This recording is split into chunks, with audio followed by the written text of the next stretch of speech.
नमस्कार साथियों, स्वागत है आप सभी का आपके अपने YouTube channel bound to education में। मैं आप सभी का स्वागत करता हूं आज के इस नए वीडियो में। दोस्तों, आज का ये video JSSC lab assistant and JSSC PGT chemistry के सभी स्टूडेंट्स के लिए बहुत अधिक महत्वपूर्ण होने वाला है। आज के इस वीडियो में केमिस्ट्री के ऑब्जेक्टिव क्वेश्चन आंसर के सीरीज़ को आगे बढ़ाएंगे और आगे के प्रश्नों को देखेंगे। आज के इस वीडियो में जितने भी क्वेश्चन को इंक्लूड किए गए हैं, सारे क्वेश्चन आपके आने वाले परीक्षा के दृष्टिकोण से बहुत अधिक महत्वपूर्ण होने वाले हैं। और प्रीवियस ईयर 2022 दिसंबर में इसी प्रकार के क्वेश्चन आपके बने थे, इसीलिए आज का ये वीडियो बहुत अधिक महत्वपूर्ण है। शुरू से अंत तक जरूर से देखने का प्रयास कीजिएगा। चलिए आज के इस वीडियो को शुरू करते हैं। अगर आप चैनल पर नए हैं, अभी तक चैनल को सब्सक्राइब नहीं किया है तो इसे ज़रूर सब्सक्राइब कर दे। अगर आपने इस वीडियो को अभी तक लाइक नहीं किया है तो इसे ज़रूर लाइक कर दे। अगर आपको नोटिफिकेशन से कोई दिक्कत नहीं है तो बेल के आइकन को भी ऑन करके रख सकते हैं। चलिए आज के इस वीडियो को शुरू करते हैं और आज के पहले प्रश्न पर आते हैं। क्वेश्चन नंबर 20 तक हम लोगों ने ऑलरेडी देख चुका है। अगर आप रेगुलर क्लासेस करते हैं तो आपको यहाँ पे दिक्कत नहीं होने वाली है। तो देखिए क्वेश्चन नंबर 21 है, products of the following reaction. एक यहाँ पे रिएक्शन दिए गए हैं जिसमें आपको रिएक्टेंट दिया गया है, रिएक्शन कंडीशन दिया गया है और प्रोडक्ट क्या होगा ये आपको बताना है। तो यहाँ पे आप सभी क्लियरली देख पा रहे होंगे एल्कीन का ये रिएक्शन है, जहाँ पे CH3, इसमें थोड़ा सुधार कर लीजिएगा, CH triple bond CH2 CH3 का ओजोनोलाइसिस हो रहा है। तो यहाँ पे प्रोडक्ट के रूप में क्या मिलेगा ये आपको बताना है। अगर आपको स्वयं से आंसर देना है तो वीडियो को पॉज करके खुद से बना करके आप प्रैक्टिस कर सकते हैं। इसी प्रकार के क्वेश्चन आपके आने वाले परीक्षा में बनने वाले हैं। तो यहाँ पे आपका प्रोडक्ट होने वाला है, एक तो बनेगा CH3 COOH और एक प्रोडक्ट यहाँ पे बनेगा COOH CH2 CH3। ये आपका आंसर हो जाएगा, प्रोडक्ट के रूप में आपको ये प्राप्त होगा। तो आपका आंसर हो जाएगा option B, CH3 COOH CH3, माफ कीजिएगा, ऑप्शन सी हो जाएगा आपका correct answer, CH3 COOH CH2 CH3। ये आपका करेक्ट आंसर हो जाएगा ऑप्शन सी। चलिए नेक्स्ट क्वेश्चन को देखते हैं। क्वेश्चन नंबर 22, CaC2 का यहाँ पे रिएक्शन हो रहा है H2O के साथ, कोई प्रोडक्ट हमें A मिल रहा है, फिर H2SO4 HgSO4 के साथ यहाँ पे रिएक्शन हो रहा है और हमें प्रोडक्ट B प्राप्त हो रहा है। तो यहाँ पे A और B क्या होने वाला है ये आपको दर्शाना है।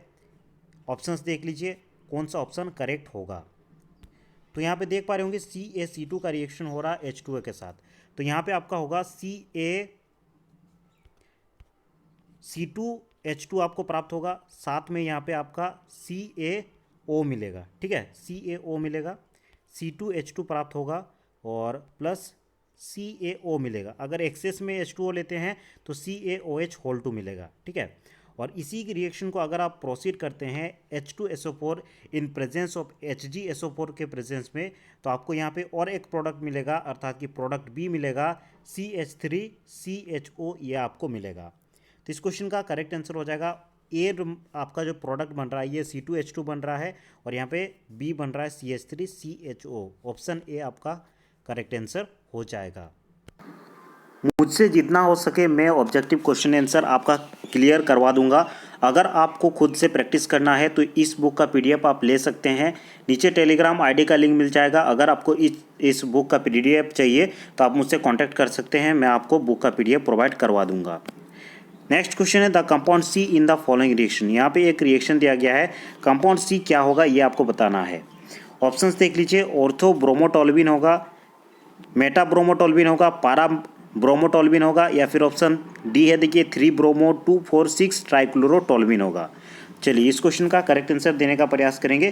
क्वेश्चन नंबर 23, तो इस क्वेश्चन में क्या हो रहा है देखिए, C7H8 अर्थात कि यहाँ पे आपका रिएक्शन हो रहा है टोल्विन के साथ C7H8, यही होता है आपका C7H8।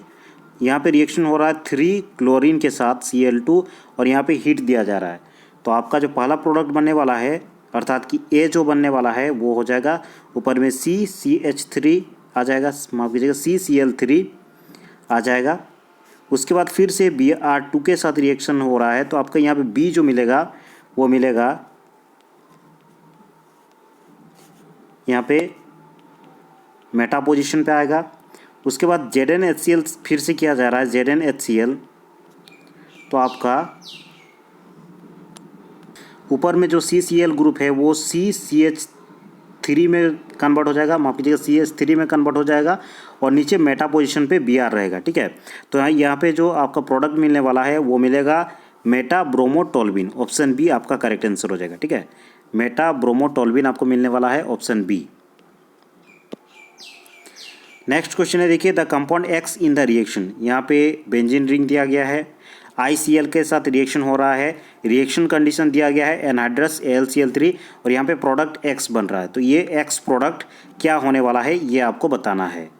तो यहाँ पे जैसे ही ICl आपको दिख गया और AlCl3 का प्रयोग हुआ है तो यहाँ पे आपको समझ जाना है, यहाँ पे I+ बनेगा और यहाँ पे Cl- यहाँ पे जुड़ जाएगा, AlCl4 बनाएगा। ठीक है, AlCl4 माइनस बनाएगा और I+ जा करके फिर से बेंजीन रिंग पे यहाँ पे अटैक करेगा और आपका प्रोडक्ट जो बनेगा ये बनेगा। ठीक है, इस प्रकार का बेंजीन रिंग में आयोडोबेंजीन आपको प्राप्त होगा। ऑप्शन बी आपका करेक्ट आंसर होगा। ठीक है, ICl जहां आपको दिख गया और एनहाइड्रस AlCl3 दिख गया तो यहाँ पे Cl जो है वो AlCl3 के पास चला जाएगा और AlCl4 माइनस बनाएगा और I+ यहाँ पे मिलेगा। I+ जो है ये जाकर के बेंजीन रिंग पे अटैक करेगा और आपको आयोडोबेंजीन यहाँ पे मिलने वाला है। ठीक है, तो ऑप्शन बी इस क्वेश्चन का करेक्ट आंसर होगा।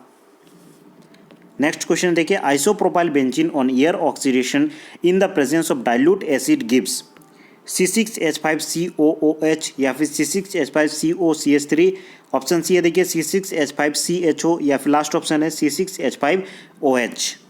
आइसोप्रोपाइल बेंजीन इस टाइप से होता है जिसको हम लोग क्यूमीन कहते हैं। ठीक है, यहाँ पे बेंजीन रहता है और यहाँ पे CH3 और CH3, इसको हम लोग आइसोप्रोपाइल बेंजीन कहते हैं। इसका एयर ऑक्सीडेशन हो रहा है, मतलब ऑक्सीजन के प्रेजेंस में यहाँ पे आपका ऑक्सीडेशन हो रहा है, O2 यहाँ पे लेंगे तो यहाँ पे आपका जो प्रोडक्ट बनने वाला है वो बनेगा C6H5COCH3, ये आपका प्रोडक्ट बनेगा, ऑप्शन बी। ठीक है, ऑप्शन बी आपका करेक्ट आंसर होगा। नेक्स्ट क्वेश्चन की ओर आगे बढ़ते हैं और क्वेश्चन नंबर 26 को देखते हैं। तो यहाँ पे देखिए क्वेश्चन नंबर 26 है, यूजिंग एनहाइड्रस AlCl3। यहाँ पे एनहाइड्रस AlCl3 का यूज़ करना है as catalyst which one of the following reaction proceed produce ethyl benzene. ठीक है, यहाँ पे AlCl3 आपको रिएक्शन कंडीशन के रूप में लेना है और यहाँ पे आपका जो प्रोडक्ट बन रहा है वो इथाइल बेंजीन बन रहा है। तो यहाँ पे आपको बताना है कि इसका रिएक्टेंट क्या होने वाला है। तो यहाँ पे जो प्रोडक्ट बन रहा है उस पर ध्यान दीजिए, इथाइल बेंजीन आपका प्रोडक्ट बन रहा है, अर्थात कि ये बेंजीन रिंग में इथाइल ग्रुप लगा हुआ है, C2H5 ग्रुप लगा हुआ है। ठीक है, ये इथाइल बेंजीन बन रहा है और आपका जो रिएक्शन कंडीशन होने वाला है तो यहाँ पे आप एल्कीन के साथ रिएक्ट कराएंगे, CH2 double bond CH2 alkene के साथ रिएक्ट कराएंगे C6H6 का एनहाइड्रस AlCl3 के प्रेजेंस में, तब आपका प्रोडक्ट ये बनेगा। ठीक है, तो आपका जो करेक्ट आंसर हो जाएगा ऑप्शन सी आपका करेक्ट आंसर हो जाएगा। CH2 double bond CH2 alkene का रिएक्शन हो रहा है C6H6 के साथ, ऑप्शन सी आपका करेक्ट आंसर हो जाएगा, जहाँ पे आपको प्रोडक्ट के रूप में इथाइल बेंजीन प्राप्त हो रहा है। नेक्स्ट क्वेश्चन है question number 27, the treatment of benzene with isobutane in the presence of sulphuric acid gives. माफ कीजिएगा, isobutene in the presence of sulphuric acid give. यहाँ पे रिएक्शन हो रहा है बेंजीन का विथ आइसोब्यूटीन और यहाँ पे रिएक्शन कंडीशन दिया गया है सल्फ्यूरिक एसिड। तो आपका जो प्रोडक्ट है वो क्या बनेगा यहाँ आपको बताना है। आइसोब्यूटाइल बेंजीन, ऑप्शन बी है एन ब्यूटाइल बेंजीन या फिर ऑप्शन सी है tertiary butyl benzene, option D है नन ऑफ दीज। यहाँ पे रिएक्शन हो रहा है आइसोब्यूटीन के साथ, बेंजीन का रिएक्शन हो रहा है आइसोब्यूटीन के साथ। यहाँ पे बेंजीन लेंगे, उसका रिएक्शन करेंगे आइसोब्यूटीन के साथ। आइसोब्यूटीन इस प्रकार होता है CH3 C double bond CH2, ये आपका आइसोब्यूटीन हो गया, अर्थात कि 2 डिग्री ब्यूटीन हो गया। ठीक है, रिएक्शन कंडीशन लिया गया है H2SO4। तो आपका प्रोडक्ट जो बनेगा ये बनेगा प्रोडक्ट, यहाँ पे बेंजीन रिंग होगा, C इधर CH3 होगा, इधर CH3 होगा, इधर CH3 होगा, अर्थात कि यहाँ पे बनेगा टर्शियरी ब्यूटाइल बेंजीन। 3 डिग्री, यहाँ पे 3 डिग्री बेंजीन नज़र आ रहा है तो इसको कहते हैं tertiary butyl benzene, option C आपका करेक्ट आंसर होगा। नेक्स्ट क्वेश्चन है, toluene on oxidation with dilute HNO3 gives. Toluene का ऑक्सीडेशन हो रहा है इन प्रेजेंस ऑफ डाइल्यूट HNO3, तो आपको प्रोडक्ट क्या मिलेगा। बेंजाल्डिहाइड, नाइट्रोटोल्बिन, बेंजोइक एसिड या फिर फिनॉल। यहाँ पे टॉल्बिन का रिएक्शन हो रहा है, टॉल्बिन अर्थात कि CH3 टॉल्विन का रिएक्शन हो रहा है डाइल्यूट HNO3 के साथ, डाइल्यूट HNO3, और यहाँ पे आपका ये अगर रिएक्शन प्रोसीड करता है तो आपको यहाँ पे मिलेगा बेंजोइक एसिड, ठीक है, बेंजोइक एसिड आपको मिलने वाला है, ठीक है। ऑप्शन सी आपका करेक्ट आंसर हो जाएगा। नेक्स्ट क्वेश्चन है aromatization of n heptane. N heptane का यहाँ पे एरोमेटाइजेशन होता है by passing over Al2O3 plus Cr2O3 catalyst as 773 kelvin gives benzene toluene mixture of both या फिर हेप्टाइलिन। इस क्वेश्चन का करेक्ट आंसर क्या होगा? 29 का। एन हेप्टेन का यहाँ पे एरोमेटाइजेशन हो रहा है Al2O3 प्लस Cr2O3 के प्रेजेंस में, तो आपका जो करेक्ट आंसर हो जाएगा ऑप्शन बी टॉल्विन बनेगा। ऑप्शन बी आपका करेक्ट आंसर होगा। नेक्स्ट क्वेश्चन है arrange the following set of compound in order of their decreasing relative reactivity with an electrophile. Electrophile के साथ आपको यहाँ पे डिक्रीजिंग रिएक्टिविटी में निम्नलिखित जो भी यहाँ पे ऑप्शन दिए गए हैं उसको अरेंज करना होगा। यहाँ पे इलेक्ट्रोफाइल अर्थात कि इलेक्ट्रोफाइल किस पे अटैक करता है? इलेक्ट्रोफाइल नेगेटिव चार्ज पे अटैक करता है, ठीक है। इलेक्ट्रोफाइल इलेक्ट्रॉन पे अटैक करता है, खुद पॉजिटिव चार्ज का रहता है, तो जिस रिंग में ज़्यादातर नेगेटिव चार्ज होगा या फिर ज़्यादातर इलेक्ट्रॉन होगा उसमें इलेक्ट्रोफाइल आसानी से रिएक्ट करेगा, ठीक है। तो यहाँ पे आपका जो ऑर्डर हो जाएगा 1 नंबर, ठीक है। 1 नंबर, उसके बाद 2 नंबर, उसके बाद 3 नंबर। यहाँ पे 3 नंबर जो है नाइट्रोजन NO2 बहुत अधिक इलेक्ट्रोनेगेटिव होता है, खुद ही इलेक्ट्रॉन को खींचने का प्रयास करेगा, जिसके कारण रिंग में इलेक्ट्रॉन की संख्या कम हो जाएगी और नेगेटिव चार्ज भी कम हो जाएगा, इसीलिए उसमें कम चांसेस रहेगा रिएक्शन का। उसके बाद Cl थोड़ा उससे कम इलेक्ट्रोनेगेटिव होता है। उसके बाद OCH3 कम इलेक्ट्रॉन खींचेगा, जिसके कारण रिंग में ज़्यादातर इलेक्ट्रॉन रहेगा, अर्थात कि यहाँ पे इलेक्ट्रॉन डेंसिटी या फिर इलेक्ट्रॉन क्राउड ज़्यादा रहेगा, तो इलेक्ट्रोफाइल जो होगा आसानी से यहाँ पे अटैक कर सकता है, इसीलिए आपका रिएक्शन का ऑर्डर हो जाएगा 1 नंबर सबसे ज़्यादा, उसके बाद B नंबर, उसके बाद 3 नंबर, ठीक है। ऑप्शन ए आपका करेक्ट आंसर होगा। नेक्स्ट क्वेश्चन की ओर आगे बढ़ते हैं। द रिएक्शन ऑफ यहाँ पे C6H5CH का रिएक्शन करवाया जा रहा है। C6H5CH डबल बॉन्ड CH3 का रिएक्शन HBr के साथ किया जा रहा है, तो यहाँ पे प्रोडक्ट क्या बनेगा ये आपको बताना है। Question number 31। तो इस क्वेश्चन का करेक्ट आंसर हो जाएगा ऑप्शन ए आपका करेक्ट आंसर हो जाएगा। क्या? क्योंकि यहाँ पे देख पा रहे होंगे इधर भी CH है और इधर भी CH, तो किसी में भी आप H लगा सकते हैं और किस में भी आप Br लगा सकते हैं, ठीक है। अगर किसी में एक तो H रहता और इधर अगर एक सिंगल H रहता और कहीं पे 2 H रहता, तो सिंगल H वाले में जाकर के Br अटैच होता, क्योंकि मार्कोनी ऑफ रूल यही कहता है कि Br will attach where lesser number of hydrogen atom, ठीक है। जिसका करेक्ट आंसर हो जाएगा ऑप्शन ए आपका करेक्ट आंसर हो जाएगा। नेक्स्ट क्वेश्चन है, देखिए a single compound of the structure. इस स्ट्रक्चर का सिंगल कंपाउंड क्या होगा ये आपको बताना है। इसके ऑप्शंस को देखते हैं। Question number 32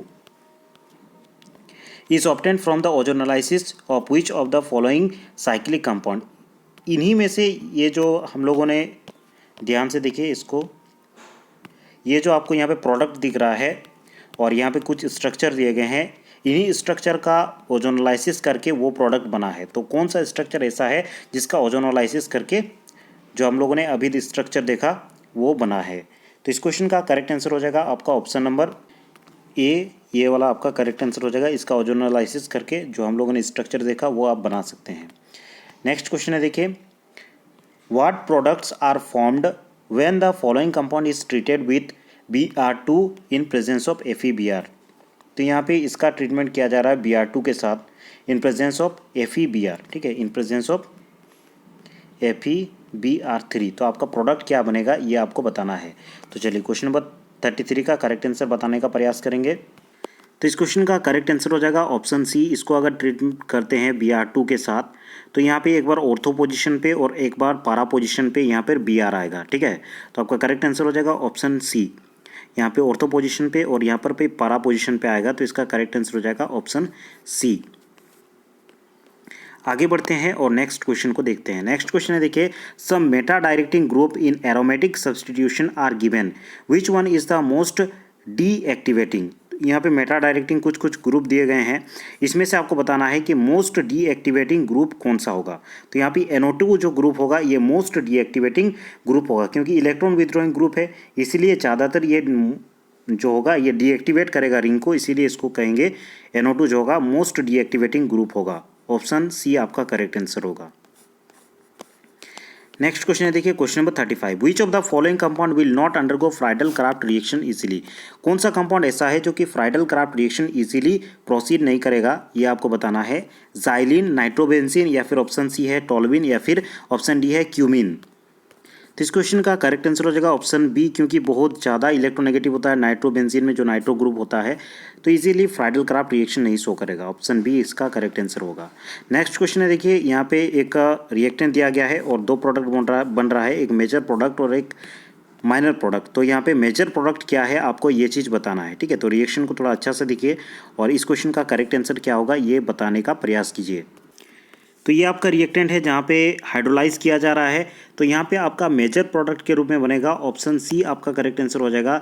CH3 CCH3 CH, उसके बाद CHOH CH3, ये आपका बनेगा ऑप्शन सी मेजर प्रोडक्ट के रूप में। नेक्स्ट क्वेश्चन है, the function of AlCl3 in the Friedl Crafts reaction. बहुत अधिक इंपॉर्टेंट ये क्वेश्चन है। AlCl3 का फंक्शन क्या रहता है? To absorb HCl, to absorb water, to produce nucleophile, या फिर टू प्रोड्यूस इलेक्ट्रोफाइल। तो इस क्वेश्चन का करेक्ट आंसर हो जाएगा टू प्रोड्यूस इलेक्ट्रोफाइल, ठीक है। To produce electrophile, option D आपका करेक्ट आंसर हो जाएगा। AlCl3 का यहाँ पे मेन वर्क क्या रहता है? टू प्रोड्यूस इलेक्ट्रोफाइल, ठीक है। AlCl3 जैसे कि Cl के साथ रिएक्शन करके AlCl4 बना लेता है, AlCl4 माइनस, और यहाँ पे इलेक्ट्रोफाइल E+ आपको दे देता है, ठीक है। तो AlCl3 का जो मेन वर्क होता है यहाँ पे Cl3 को अपनी ओर अट्रैक्ट करना होता है, तो AlCl4 माइनस बनता है। तो इसका करेक्ट आंसर हो जाएगा option D, to produce electrophile. इसका मेन वर्क होता है फ्राइडल क्राफ्ट रिएक्शन में इलेक्ट्रोफाइल प्रोड्यूस करना। नेक्स्ट क्वेश्चन है, देखिए acetylene can be obtained by the reaction of. Acetylene कौन सा रिएक्शन में आपको प्राप्त हो सकता है? HCOO के यहाँ पे इलेक्ट्रोलाइसिस करेंगे, CHI3 प्लस Ag, या फिर ऑप्शन सी है देखिए CH3 CH2OH, ऑप्शन सी है BE2C प्लस H2O। कहाँ पे आपको एसिटाइलिन मिलेगा ये चीज़ आपको बताना है।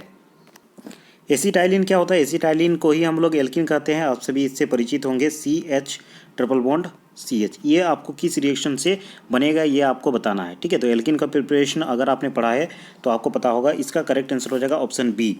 CHI3 का रिएक्शन जब आप Ag से करेंगे और हीट करेंगे तो CH डबल बॉन्ड CH बनेगा, ठीक है। 6 यहाँ पे 2 मोल ऑफ CH3 लेंगे, CHI3 लेंगे, और यहाँ पे 6 मोल ऑफ Ag लेंगे, ठीक है। तब जा करके CH डबल बॉन्ड CH बनेगा, और यहाँ पे बाय प्रोडक्ट के रूप में AgI अलग हो जाएगा, ठीक है।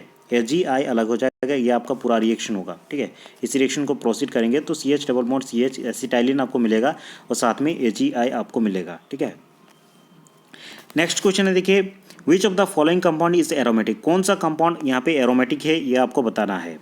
यहाँ पे देखिए साइक्लोहेक्सेन दिया गया है, उसके बाद OH यहाँ पे ग्रुप लगा हुआ है, यहाँ पे डबल बॉन्ड O ग्रुप लगा हुआ है, C2H5। कौन सा आपका यहाँ पे एरोमेटिक होगा ये आपको बताना है। एरोमेटिसिटी का बहुत सारा रूल होते हैं। हकल रूल फॉलो होना चाहिए, अल्टरनेट सिंगल डबल बॉन्ड होना चाहिए, ठीक है। और इसमें 4n+2 पाई इलेक्ट्रॉन होना चाहिए, ये सब रूल है। तो इसका करेक्ट आंसर हो जाएगा ऑप्शन डी, ठीक है। ये जो आपका यहाँ पे दिख रहा है ऑप्शन डी में, यही एरोमेटिसिटी फॉलो करेगा, बाकी के तीनों ऑप्शन एरोमेटिसिटी फॉलो नहीं करेगा। तो ऑप्शन डी में जो कंपाउंड दिए गए हैं ये एरोमेटिसिटी को फॉलो करेगा। नेक्स्ट क्वेश्चन की ओर चलते हैं, question number 40। Which of the following alkenes will react faster with H2 under catalytic hydrogenation condition. कौन सा एल्कीन यहाँ पे फास्टर रिएक्शन करेगा ये आपको बताना है। क्वेश्चन नंबर 40 बहुत अधिक इंपॉर्टेंट यहाँ पे क्वेश्चन है, क्वेश्चन नंबर 40। चलिए इसका करेक्ट आंसर बताने का प्रयास करेंगे। यहाँ पे देखिए कहा गया है कि कौन सा ऐसा एल्कीन है जो कि H2 के साथ फास्टर रिएक्शन करेगा। तो यहाँ पे देखिए जिसका स्टेरिक हिंड्रेंस कम होगा वो ज़्यादातर यहाँ पे हाइड्रोजनेशन कंडीशन में फास्टर रिएक्शन करेगा। तो cis एल्कीन का यहाँ पे स्टेरिक हिंड्रेंस बहुत कम होता है, जिसके कारण ये फास्टर रिएक्शन करेगा। ऑप्शन सी आपका करेक्ट आंसर हो जाएगा, ठीक है। ऑप्शन सी देखिए यहाँ पे RR लगा हुआ है और यहाँ पे HH लगा हुआ है, जहाँ पे स्टेरिक हिंड्रेंस कम होगा, और यहाँ पे स्टेबिलिटी भी, जो स्टेरिक हिंड्रेंस कम होता है तो स्टेबिलिटी भी उसका कम होता है, ठीक है। यहाँ पे आप कह सकते हैं stability is directly proportional to steric hindrance या फिर डायरेक्टली प्रोपोर्शनल टू हाइड्रोजनेशन, ठीक है। तो इसका करेक्ट आंसर होगा ऑप्शन सी। नेक्स्ट क्वेश्चन देखिए which of the following is aromatic. कौन सा एरोमेटिक है ये आपको बताना है। क्वेश्चन नंबर 41, ठीक है। तो चलिए इसका करेक्ट आंसर दीजिए क्वेश्चन नंबर 41 का, कि कौन सा यहाँ पे एरोमेटिक होगा। साइक्लोपेंटाडाइन केटायन, साइक्लो टेट्राट्राइन, उसके बाद देखिए साइक्लोहेप्टाट्राइन, उसके बाद साइक्लोहेप्टाट्राइनाइल कैटायन। तो यहाँ पे कौन सा आपका करेक्ट आंसर होगा ये आपको बताना है। तो इस क्वेश्चन का करेक्ट आंसर हो जाएगा ऑप्शन ए, साइक्लोपेंटाडाइनाइल कैटायन। ठीक है, साइक्लोपेंटाडाइनाइल कैटायन में 4n+2 पाई इलेक्ट्रॉन का रूल लगाएंगे तो वो भी फॉलो होता है, प्लानर होता है, साइक्लिक होता है, बहुत सारा जो एरोमेटिसिटी का रूल होता है वो फॉलो करता है, इसीलिए यही आपका करेक्ट आंसर हो जाएगा। ठीक है, नेक्स्ट क्वेश्चन है देखिए, angle strain in cyclopropane is. Angle strain क्या होता है साइक्लोप्रोपेन का, ये आपको बताना है। 24 डिग्री 44 मिनट, या फिर 9 डिग्री 44 मिनट, 44 मिनट, उसके बाद 5 डिग्री 16 मिनट, ये आपको बताना है। तो क्वेश्चन नंबर 42 का करेक्ट आंसर हो जाएगा ऑप्शन ए। ठीक है, 24 डिग्री 44 मिनट, ये आपका करेक्ट आंसर हो जाएगा ऑप्शन ए। एंगल स्ट्रेन कैसे निकालते हैं, एंगल स्ट्रेन को ही डेविएशन कहते हैं। तो डेविएशन निकालने के लिए जो हम लोग का कॉमन एंगल होता है 109 डिग्री 28 मिनट से हम लोग माइनस कर देते हैं अल्फ़ा को। अल्फ़ा क्या है, अल्फ़ा जो भी जिस भी कंपाउंड का आप यहाँ पे निकाल रहे हैं उसका एंगल यहाँ पे वो डिवाइडेड बाय आपको 2 से डिवाइड कर देना है। ठीक है, तो यहाँ पे साइक्लोप्रोपेन का निकाल रहे हैं तो साइक्लोप्रोपेन इस टाइप से होता है। साइक्लोप्रोपेन का यहाँ पे एंगल कितना होता है 60 डिग्री का होता है, यहाँ पे 60 डिग्री करेंगे, इसको अगर माइनस करेंगे डिवाइडेड बाय 2 करेंगे तो आपका यहाँ पे आंसर आ जाएगा 24 डिग्री 44 मिनट, ये आपका करेक्ट आंसर आ जाएगा। ठीक है, इस फॉर्मूला से आप निकाल सकते हैं। एंगल स्ट्रेन से क्वेश्चन हमेशा ही रहता है तो इसको थोड़ा सा ध्यान रखिएगा। ठीक है, क्वेश्चन नंबर 43 है देखिए, in the following the most stable conformation of N butane is. यहाँ पे एन ब्यूटेन का मोस्ट स्टेबल कॉन्फॉर्मेशन आपको बताना है कि कौन सा करेक्ट आंसर होगा। चलिए क्वेश्चन नंबर 43 का करेक्ट आंसर बताने का प्रयास कीजिएगा। तो मोस्ट यहाँ पे स्टेबल हो जाएगा, ऑप्शन बी आपका करेक्ट आंसर हो जाएगा। एन ब्यूटेन का मोस्ट स्टेबल यहाँ पे हो जाएगा, ये वाला जो कॉन्फॉर्मेशन है यही सबसे ज़्यादा स्टेबल होगा। ठीक है, आगे चलते हैं, क्वेश्चन नंबर 44 को देखते हैं। The reaction of toluene with Cl2, toluene का रिएक्शन हो रहा है Cl2 के साथ in the presence of FeCl3 gives X। यहाँ पे एक प्रोडक्ट बन रहा है X, and reaction in the presence of light, और लाइट के प्रेजेंस में बन रहा है Y। दस X और Y क्या है आपको ये बताना है। यहाँ पे अगर टॉल्यूइन का रिएक्शन करवा रहे हैं, टॉल्यूइन का अगर आप रिएक्शन करवा रहे हैं Cl3 in presence of Cl2 in presence of FeCl3, तो आपका प्रोडक्ट यहाँ पे मिलेगा ऑर्थोक्लोरोटोल्यूइन एंड पाराक्लोरोटोल्यूइन, ऑर्थो एंड पाराक्लोरोटोल्यूइन मिलेगा। जबकि अगर आपको टोल्यूइन का रिएक्शन करवा रहे हैं लाइट के प्रेजेंस में, ठीक है, लाइट अर्थात कि HNu के प्रेजेंस में यहाँ पे रिएक्शन करवा रहे हैं, तो आपका जो प्रोडक्ट बनेगा यहाँ पे टोल्यूइन CCl3 बनेगा, CCl3। ठीक है, ट्राइक्लोरोमिथाइल बेंजीन ये चीज़ बनेगा। तो आपका करेक्ट आंसर हो जाएगा ऑप्शन सी, आपका करेक्ट आंसर हो जाएगा। ठीक है, ऑप्शन सी X जो है ऑर्थो एंड पारा क्लोरोटोल्यूइन, और Y जो हो जाएगा ट्राइक्लोरोमिथाइल बेंजीन, ऑप्शन सी आपका करेक्ट आंसर होगा। नेक्स्ट क्वेश्चन है कि देखिए, in the set of reaction ethyl benzene yielded A product D। तो यहाँ पे D क्या है बताना है। इथाइल बेंजीन लिया गया है, KMnO4 से रिएक्शन करवाया गया, यहाँ पे B बन रहा है, Br2 FeCl3 से रिएक्शन करवाया गया, C बन गया, उसके बाद यहाँ पे इथेनॉल से रिएक्शन करवाया गया, तो यहाँ पे D बना। तो D क्या है ये आपको बताना है, क्वेश्चन नंबर 45।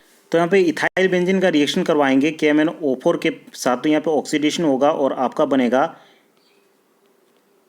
ये प्रोडक्ट बनेगा। ठीक है, बेंजोइक एसिड बनेगा। उसके बाद Br2 करेंगे तो यहाँ पे मेटा पोजीशन पे Br आ जाएगा, यहाँ पे मेटा पोजीशन पे Br आ जाएगा, तो यहाँ पे C क्या हो जाएगा, ये वाला प्रोडक्ट बन जाएगा। और C2H5OH फिर से करेंगे तो यहाँ पे एस्टर फॉर्मेशन होगा, एस्टर फॉर्मेशन। ठीक है, COO C2H5 ये आपका ऑप्शन डी करेक्ट आंसर हो जाएगा। एक एक स्टेप को आगे बढ़ाइएगा तो ऑटोमेटिक सा है आपका जो उत्तर है ऑटोमेटिक आ जाएगा। ठीक है, तो इस क्वेश्चन का करेक्ट आंसर हो जाएगा ऑप्शन डी, ये आपका एस्टर बन रहा है, ऑप्शन डी आपका करेक्ट आंसर हो जाएगा। तो चलिए दोस्तों, आज की इस वीडियो में इतना ही। टोटल 25 मोस्ट इंपॉर्टेंट क्वेश्चन को हम लोगों ने आज के इस वीडियो में सॉल्व किया। अगले वीडियो में आगे के क्वेश्चंस को देखेंगे। मुझसे जितना हो सके मैं आपको टाइम निकाल करके वीडियो देने का प्रयास करूंगा। एग्ज़ाम बहुत जल्द होने वाला है, इसीलिए आप स्वयं से पढ़िए और ये ऑब्जेक्टिव बुक्स जरूर से परचेज कर लीजिए। अगर आपको PDF चाहिए तो नीचे टेलीग्राम ID का लिंक मिल जाएगा, उसमें आप मुझसे कॉन्टैक्ट कर सकते हैं। इस बुक का PDF मैं आपको प्रोवाइड कर दूंगा। चलिए दोस्तों, आज के इस वीडियो में इतना ही। अगले वीडियो में हम लोग फिर मिलते हैं।